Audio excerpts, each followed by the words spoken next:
"No one marries a fat girl, sir. But I can cook."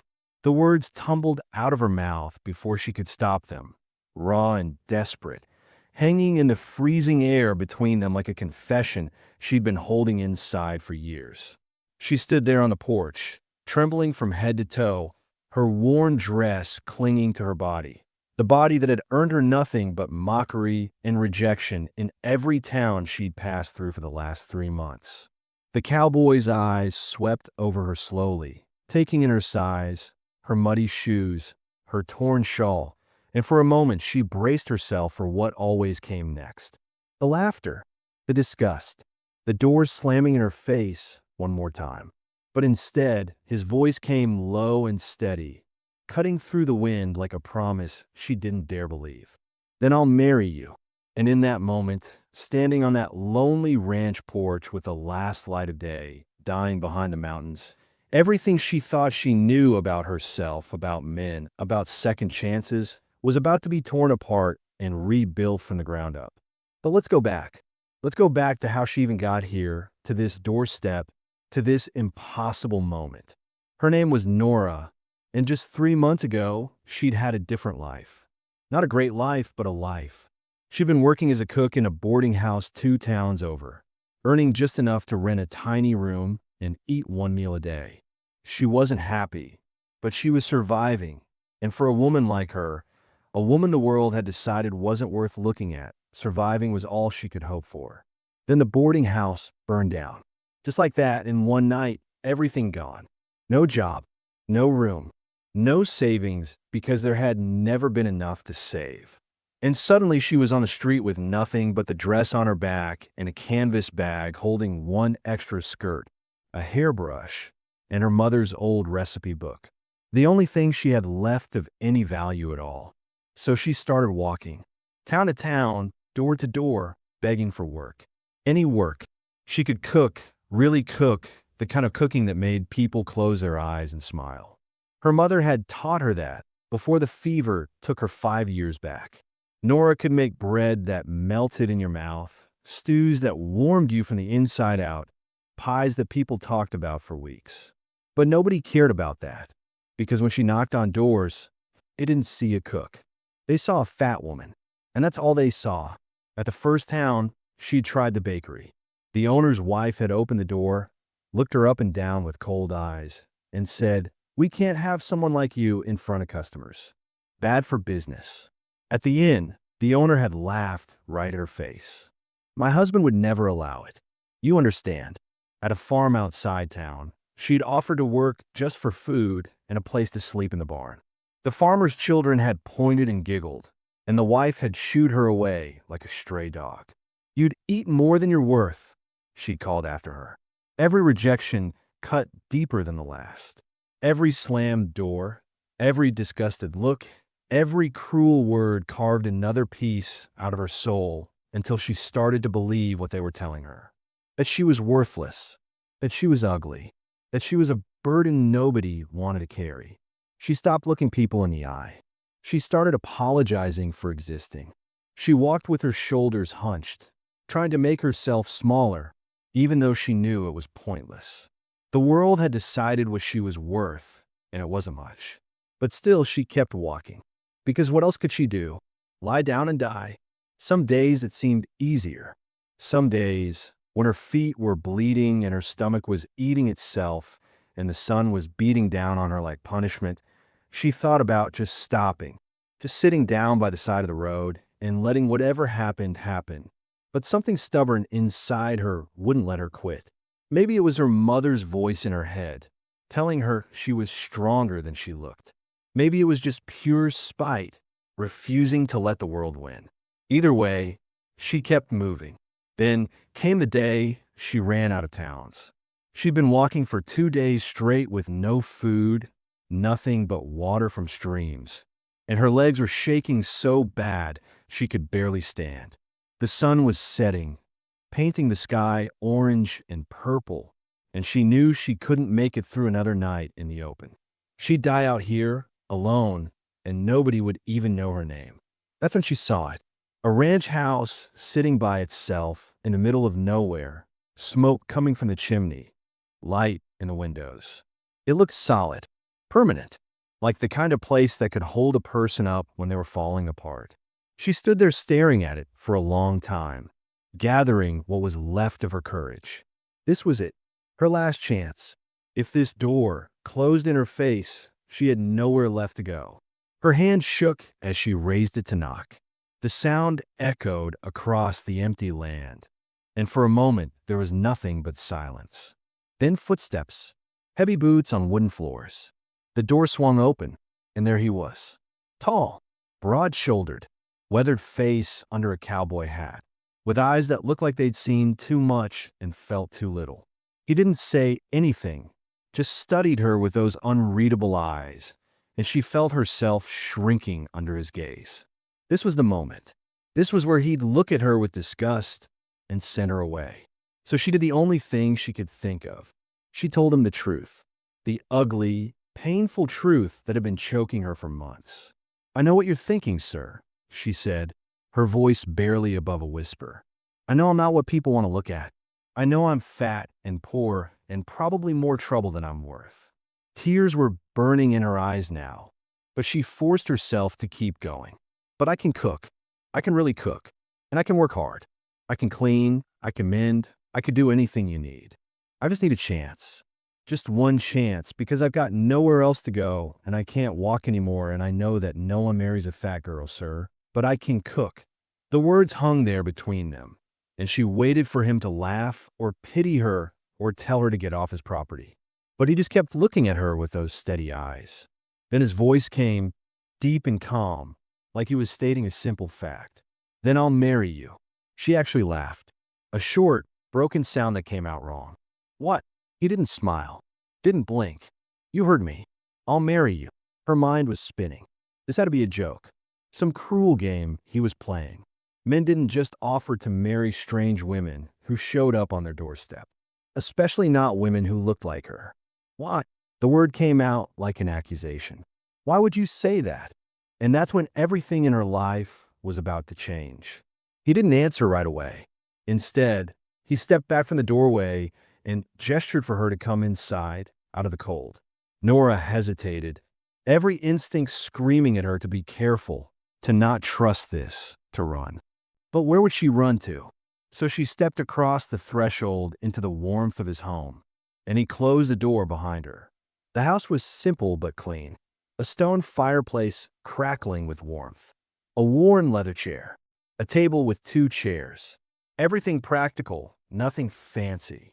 He pulled out one of the chairs and nodded for her to sit. Then he poured her a cup of coffee from a pot on the stove and set it in front of her. She wrapped her trembling hands around the warm cup, but didn't drink. She was too afraid this was all about to disappear. "My name's Daniel," he said, settling into the chair across from her. "I'm going to tell you something, and I need you to listen without interrupting. Can you do that?" She nodded, still not trusting her voice. He leaned back, his eyes going distant like he was looking at something far away. 3 years ago, I had a wife, Margaret. She got pregnant, and we were happy about it. Thought we'd finally have the family we wanted. But something went wrong during the birth. I lost them both, her and the baby. Same night. His voice didn't crack, but Nora could hear the weight of grief underneath it, heavy as stone. After that, this town decided I needed to move on. Fast. They started parading women in front of me like I was buying cattle. Pretty girls, young girls, all dressed up nice, all saying the right things. You know what every single one of them wanted? He looked at her directly now. This land, this house, my money, not me. They wanted security, and they figured a lonely widower was an easy target. They smiled real sweet and talked about making me happy, but I could see it in their eyes. They were calculating, planning, spending my money before I'd even proposed. Nora found her voice, barely. "So why me?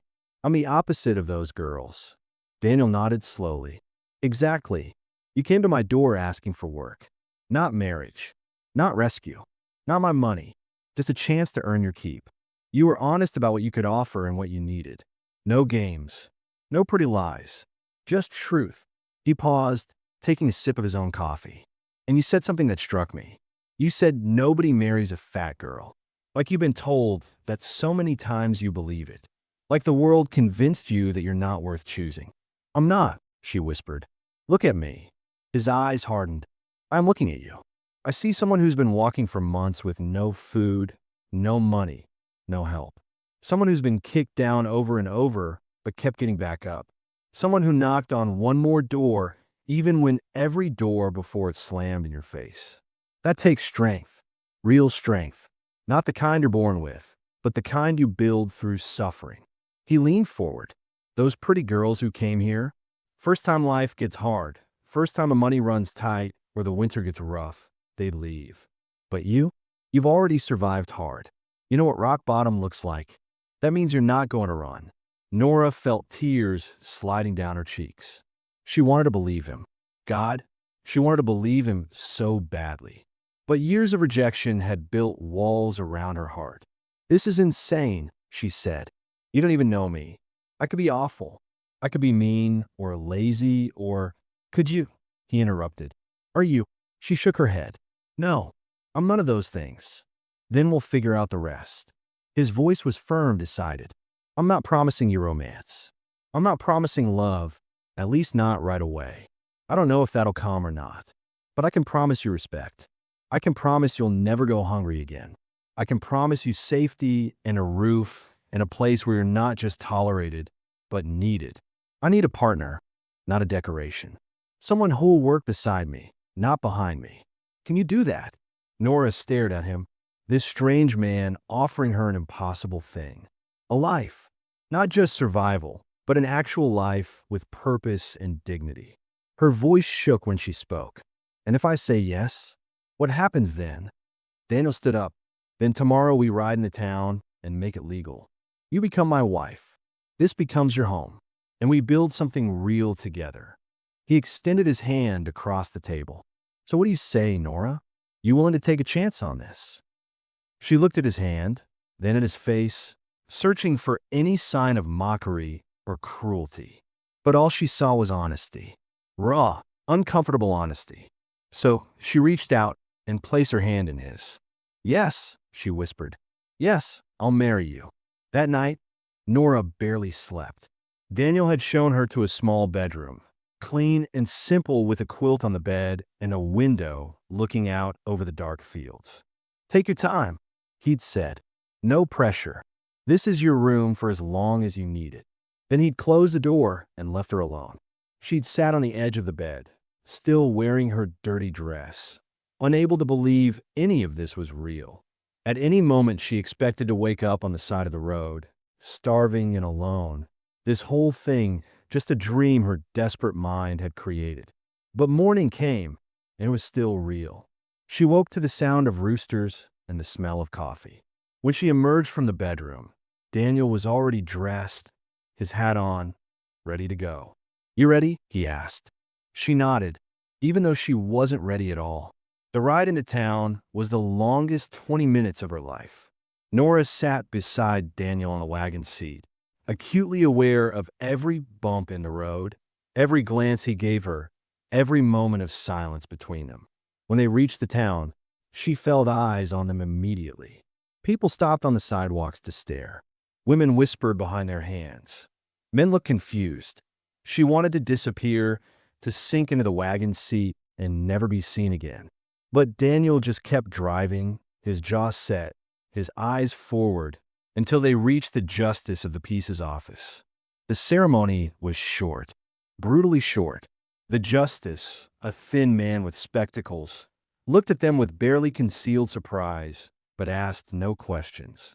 He recited the words, they repeated them, and just like that, she was Nora Miller, wife of Daniel Miller. When they stepped back outside, Daniel did something that shocked her. He took her hand, not gently, not romantically, but firmly, possessively, making a statement to everyone watching. My wife, he said to no one in particular, loud enough for the whole street to hear. Then he walked her to the general store. Inside, he bought fabric, yards of it, blue and brown and green. For dresses, he told the shocked shopkeeper, my wife needs proper clothes. Nora wanted to protest, to say it was too much, but the look in his eyes stopped her. This was his way of claiming her publicly, of telling this town that she wasn't his charity case, but his choice. The days that followed were harder than anything she'd expected. Ranch life wasn't romantic or easy. It was brutal, relentless work from sunup to sundown. Daniel woke her at dawn that first morning and handed her a bucket. "Cows need milking," he said. She'd never milked a cow in her life. The first time she tried, the cow kicked the bucket over, and she nearly cried from frustration. But Daniel just righted the bucket and said, "Try again." So she did, again and again until her hands ached and her back screamed. But eventually, milk started flowing into the bucket. "There you go," Daniel said, the closest thing to praise she'd heard from him. It felt like winning a war. There were chickens to feed, eggs to collect, floors to sweep, and a garden that needed tending. Her body, used to standing in one place cooking, rebelled against all this movement. Her legs ached. Her arms burned. She went to bed every night, so exhausted she could barely remove her shoes. But she didn't complain. Not once. Because for the first time in her life, she was building something. She was contributing. She mattered. And slowly, her body began to change. Not the way the world wanted women's bodies to change, but in ways that mattered more. Her arms grew stronger from lifting hay bales. Her legs steadied from walking miles around the property. Her lungs expanded from breathing clean air and working hard. She was becoming capable, and that felt better than being pretty ever could. Then came the night that changed everything between them. She'd made dinner, a real dinner, the first time she'd had enough ingredients and energy to actually cook properly. Roasted chicken with herbs, fresh bread, vegetables from the garden. She set it on the table nervously, waiting for his reaction. Daniel took one bite, then another, then stopped and looked at her. "You weren't lying," he said. "About the cooking." She felt her cheeks flush with pride. "I told you. It's the one thing I'm actually good at." He shook his head slowly. "No, it's one of the things you're good at. I'm starting to see the others." And for the first time since she'd arrived, he smiled at her. A real smile that reached his eyes. And something warm bloomed in her chest. Something that felt dangerously close to hope. 2 weeks in the marriage, Daniel told her they needed to go back into town for supplies. Nora's stomach dropped. She'd been dreading this moment, knowing that eventually she'd have to face those people again. The ones who'd stared at her like she was something strange and wrong. But Daniel needed flour, sugar, and nails for fence repairs, and there was no avoiding it. So she put on one of the dresses she'd sewn from the fabric he'd bought, brushed her hair as neat as she could, and climbed onto the wagon beside him. The whole ride there, her hands wouldn't stop shaking. The moment they entered the general store, the air changed. Conversations stopped mid-sentence. Women who'd been laughing suddenly went quiet. Nora felt every eye in the place lock onto her, and she wanted to turn around and run straight back to the ranch. But Daniel's hand found the small of her back, steady and warm, keeping her grounded. "Stay close," he murmured, then walked her toward the counter like nothing was wrong. But everything was wrong. As Daniel started listing the supplies they needed, Nora heard the whispers start. The women weren't even trying to be quiet about it. "That's her. That's the one he married. Can you believe it? Daniel Miller could have had anyone. Poor man. He must have been so lonely he just settled for whatever showed up." The words hit her like physical blows, each one finding the soft, vulnerable places inside her that had never quite healed. Her throat tightened. Her eyes burned. She focused on the floor, on her shoes, on anything but the cruel faces around her. Then one voice rose above the others, sharp and clear. She must have trapped him somehow. No man in his right mind would choose that willingly. Nora's breath caught in her chest. She felt herself shrinking, becoming smaller, all her newfound strength draining away like water through a sieve. This was a mistake. Coming to town was a mistake. Marrying Daniel was a mistake. She was a mistake. But then Daniel's arm wrapped around her waist, pulling her close against his side. His voice rang out, loud and clear, cutting through every whisper in the store. "My wife," he said, and there was steel in his tone. "I'm the lucky one." The store went dead silent. Daniel turned, looking directly at the women who'd been talking, his eyes hard. "Anyone have a problem with that?" Nobody spoke. Nobody even breathed. Then he turned back to the shopkeeper. "And add 5 yards of that yellow fabric. My wife deserves something bright." He squeezed her waist gently, and Nora felt something fierce and protective in that touch. This man was choosing her, not just in private, but in front of everyone. He was claiming her as his, and he wasn't ashamed. They finished their shopping in silence, but it was a different kind of silence now, heavy with unspoken words and shifted power. When they left, Nora's legs felt weak, but she held her head higher than she had when they'd entered. On the wagon ride home, she finally spoke. "You didn't have to do that." Daniel kept his eyes on the road. "Yes, I did. You're my wife. That means something to me, even if it doesn't to them. But what they said tells me everything about them and nothing about you," he interrupted. "Small people make themselves feel big by cutting others down. I don't have time for small people." Nora was quiet for a moment, then asked the question that had been burning in her chest. "Do you really think you're lucky? Or were you just saying that?" Daniel glanced at her, and something soft passed through his eyes. "I don't say things I don't mean." That night, after supper, they sat by the fire like they'd started doing each evening. Usually they sat in comfortable silence, but tonight Nora couldn't stop thinking about what had happened. About the women's cruelty and Daniel's fierce defense. About how it felt to have someone stand up for her instead of joining in the mockery.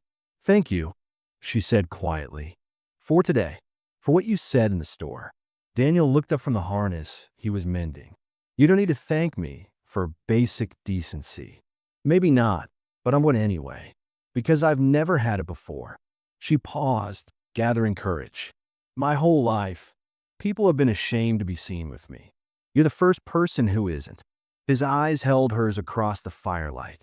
Then everyone else was a fool. And in that moment, something shifted between them. Something fragile but real. The wall she'd built around her heart cracked just a little, letting in the possibility that maybe, just maybe, this could become something more than a practical arrangement. 3 weeks passed, and life on the ranch fell into a rhythm that felt almost comfortable. Nora woke before dawn, made coffee, started breakfast while Daniel tended the animals. They worked side by side during the day, sharing the load without much talk but with growing ease. At night, they sat by the fire, and sometimes Daniel would tell her stories about the land or his childhood, and sometimes she'd share recipes her mother had taught her. It wasn't love, not yet, but it was something that felt like it could grow into love if given enough time. Then everything came crashing down. It happened on a Tuesday evening. Nora had gone to the barn to collect eggs when she heard voices from outside. Daniel was talking to his ranch hand, Tom, a weatherman who came twice a week to help with the heavier work. She didn't mean to eavesdrop. She was just reaching for the door when she heard Daniel's voice, heavy with something that sounded like regret. "This isn't what I expected, Tom." Nora froze, her hand on the door handle. "I thought it would be simpler," Daniel continued. "I thought I knew what I was getting into, but—" He trailed off, and Tom said something too quiet for her to hear. Then Daniel spoke again. "I don't know if I can keep doing this." The basket of eggs slipped from Nora's hands, crashing to the barn floor, but she barely heard it. Her heart was pounding so loud it drowned out everything else. He regretted it. He regretted marrying her. Of course he did. What had she been thinking? That a man like him could actually want a woman like her? That this fairy tale could last? She'd been a fool, a desperate, foolish woman who'd let herself believe in something impossible. The walls she'd started to tear down rebuilt themselves in an instant, higher and thicker than before. She didn't wait to hear more. She stumbled back into the house, her breath coming in short gasps, and went straight to her room. With shaking hands, she pulled out her old canvas bag and started shoving things into it. The extra dress, the hairbrush, her mother's recipe book. She didn't have much more than when she'd arrived, really. Just a few more dresses and some borrowed hope that she now needed to return. She'd leave tonight. After Daniel went to sleep, she'd slip out and start walking. It would kill her, probably going back out there with winter coming on. But it would hurt less than staying here, watching him realize what a mistake he'd made. It would hurt less than seeing disgust replace the kindness in his eyes. She sat on her bed, bag packed, waiting for the house to go quiet. But around 8 o'clock, there was a soft knock on her door. "Nora? You missed supper. You feeling all right?" Daniel's voice, concerned and gentle. It made everything worse. She couldn't answer. Her throat was too tight. The door opened slowly, and he stepped in, then stopped when he saw the packed bag on her bed. "What's this?" His voice changed, sharpened. "Where are you going?" She stood up, forcing herself to look at him even though it hurt. "I'm leaving. Tonight. I'll be gone before morning, so you don't have to worry about it." "Worry about what? What are you talking about?" He looked genuinely confused, which somehow made it worse. Did he think she was stupid? That she hadn't heard? "I heard you," she said, her voice breaking. "I heard you talking to Tom. You said this isn't what you expected, that you don't know if you can keep doing this." She grabbed her bag, holding it against her chest like a shield. "So, I'm saving you the trouble. I'll leave quietly. You can tell people it didn't work out. No one will blame you. They'll probably congratulate you for getting rid of me." Daniel's face went through several emotions: confusion, realization, then something that looked almost like anger. "You heard part of a conversation and decided you knew what it meant." "I heard enough," she shot back, tears streaming down her face now. "I heard you regret marrying me. And it's fine. I knew it was too good to be true anyway. Men like you don't actually choose women like me. Not really. Not for keeps." She tried to push past him toward the door, but he caught her arm, gentle but firm. "Let me go, Daniel. Please. Let me leave with some dignity." "No." His voice was hard now, harder than she'd ever heard it. "You're going to stand here and listen to the whole conversation, not just the parts your fear wants you to hear." He took a breath, and when he spoke again, his voice was raw. "I told Tom this isn't what I expected because it's not. I expected a business arrangement, a practical partnership where we both got what we needed and nothing more. But that's not what this turned into."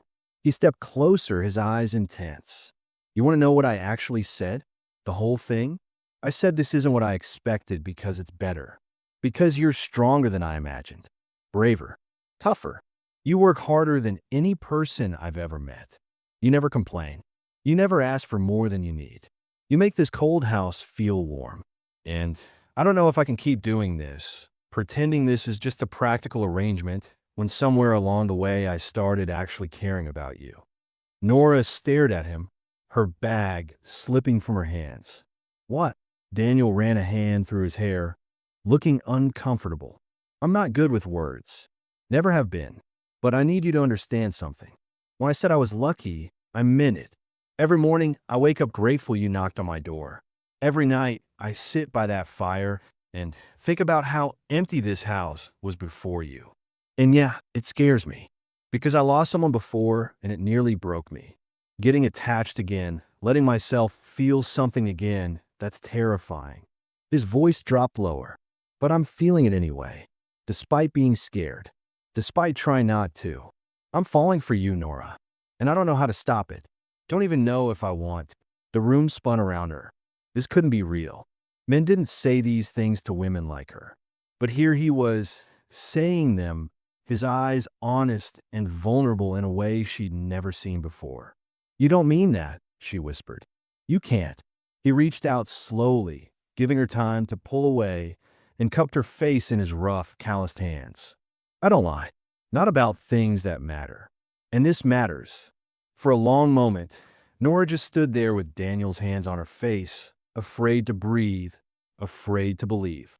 Her whole life she'd been told she wasn't worth choosing, wasn't worth loving, wasn't worth a second glance. And now this man, this strong, honest man who could have had anyone, was standing in front of her saying he was falling for her. It felt like standing on the edge of a cliff, terrifying and exhilarating all at once. I don't know how to do this, she whispered. How to let someone care about me. How to believe it's real. Daniel's thumb brushed away a tear on her cheek. Then we'll figure it out together. That's what marriage is supposed to be, isn't it? Two people figuring things out as they go. He stepped back slightly, giving her space. But I need you to promise me something. Next time you hear something that scares you, next time you think I'm having regrets, you come talk to me first.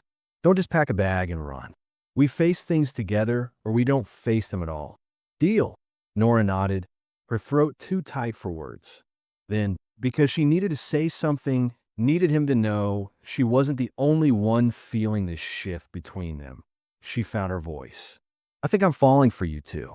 And it terrifies me, because everyone I've ever cared about has either left or been taken away. My mother, my home, everything. I don't know if I can survive losing you two. You won't lose me, he said firmly. I'm not going anywhere. Then he did something that shocked her. He pulled her close, wrapped his arms around her, and just held her, not with passion or urgency, but with steady, solid comfort. Like he was trying to press the truth of his words into her body so she'd never forget. And Nora, who hadn't been held in years, who couldn't remember the last time someone touched her with kindness instead of disgust, let herself melt into him. Let herself believe, just for a moment, that maybe she really could have this. When they finally pulled apart, Daniel picked up her bag and started unpacking it, putting her things back where they belonged. You're staying, he said, and it wasn't a question. We're doing this right. That night, they sat by the fire longer than usual, talking about things they'd never talked about before. Real things. Feelings and fears and hopes for the future. And when Nora finally went to bed, she slept better than she had in months.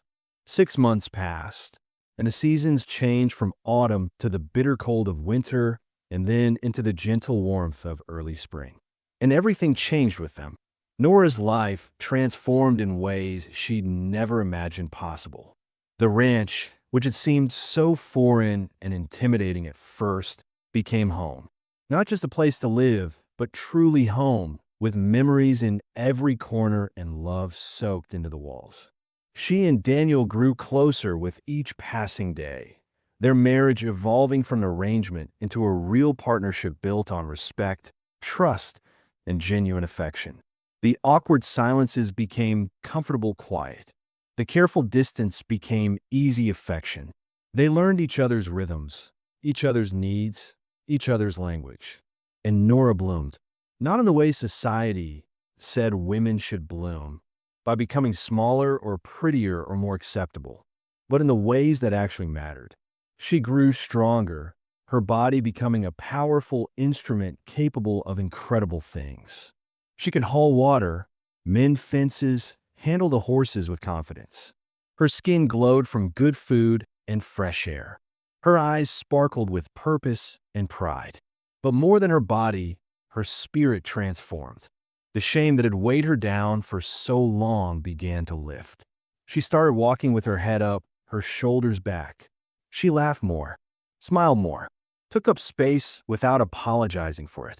And she discovered something revolutionary, that her worth had nothing to do with her size and everything to do with her character, her kindness, her capability, her heart. Her cooking, that one skill she'd always had, became something more than just survival. It became her joy, her art, her gift. Word spread about the meals she made, and soon neighbors who'd once whispered about her were stopping by hoping to trade for her bread or pies. She started a small business, selling her baked goods in town, and the money she brought in helped the ranch thrive in new ways. Daniel was so proud of her he couldn't stop telling people. That's my wife, he'd say beaming. Best cook in 3 counties. And every time he said it, Nora felt a little more healed. The town's attitude shifted too, slowly but surely. The women who'd mocked her fell silent when she walked by with her head high and Daniel's hand in hers. Some even started treating her with grudging respect, buying her goods and admitting, quietly, that maybe they'd been wrong about her. And Marissa, the beautiful woman who'd once visited with her cruel kindness, stopped coming around altogether. Nora heard through the grapevine that Marissa had married a wealthy merchant and was miserable, trapped in a loveless marriage of convenience. Nora felt no satisfaction in that. She just felt grateful that her life had gone differently.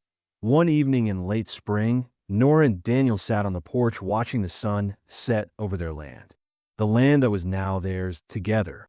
Nora had her head on his shoulder, his arm around her waist, and everything felt perfectly right. "You ever regret it?" she asked softly. "Marrying me?" Daniel was quiet for a moment. Then he tilted her chin up so she was looking at him. "Every day I wake up next to you. I thank God you knocked on my door. Every single day. You're the best thing that ever happened to me, Nora Miller. And I'll spend the rest of my life making sure you know it." She smiled, that full, genuine smile that she'd learned how to make again. "I only regret one thing," she said, "that I almost didn't knock, that I almost walked away." "But you didn't," he said, pressing a kiss to her forehead. "You were brave enough to try one more time, and that changed everything." They sat there as the stars came out, wrapped in each other and in the peace they built together. And Nora thought about that desperate, broken woman who'd stood at this door 6 months ago, certain she was worthless, certain no one could ever want her. That woman would never have believed this ending was possible, would never have believed that the words, "No one marries a fat girl," could be so completely, beautifully proven wrong. Because she wasn't just married. She was loved, cherished, valued, not despite who she was, but because of who she was. And that made all the difference. The next morning, Nora woke to find Daniel already up, making coffee for her for a change. On the table was a small wrap package. "What's this?" she asked. "Open it," he said with a mysterious smile. Inside was a beautiful leather-bound journal and a pen. "For your recipes," he explained, "and for anything else you want to write. Your mother's book is precious, but I thought you might want to start your own. Start your own legacy." Nora's eyes filled with tears, but they were good tears. Happy tears. "Thank you," she whispered, "for everything. For seeing me when everyone else looked away." Daniel pulled her close. "I'll always see you. Always." And as they stood there in their kitchen, in their home, holding each other in the morning light, Nora finally understood what she'd been searching for all along. Not someone to save her, but someone to stand beside her. Not someone to fix her, but someone to love her exactly as she was. She knocked on a door looking for work and found a home. Knocked looking for survival and found a life. Knocked expecting rejection and found love. And dear listener, if this story touched your heart, if it reminded you that your worth isn't measured by a scale or a mirror or society's cruel standards, if it showed you that real love sees what the world overlooks, then remember this. The world's rejection can lead to God's perfect direction. Sometimes the door that opens is better than all the doors that closed. Sometimes the person who chooses you is worth more than all the people who didn't. And sometimes, when you're brave enough to knock one more time, you find not just what you were looking for, but everything you never knew you needed. Subscribe for more stories of hope, redemption, and the courage to believe you're worthy of love, because your story isn't over yet.